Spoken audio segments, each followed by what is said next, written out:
ციტატა. მთელი მიწა ზანზარებდა. ეს საშინელებაა. ჩვენ გვესმოდა აფეთქებების და თვითმფრინავების ხმები. Associated Press იტყობინებოდა, რომ ამ დროის განმავლობაში კარაკაშის სულ მცირე 7 აფეთქება გაისმა. ხოლო ოსენტ ფენდერის თანახმად ამ დარტყმების სამიზნე ასევე გახდა ფუერტე ტიუნა, დედაქალაქის მთავარი სამხედრო ბაზა.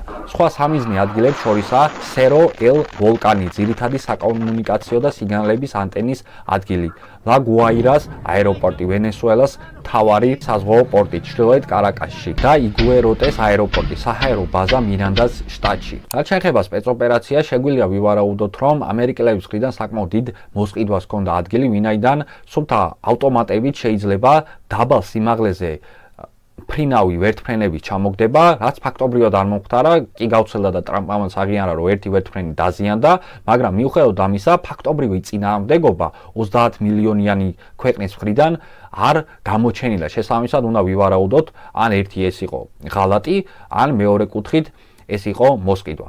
ფაქტობრივად ერთი და იგივე არის.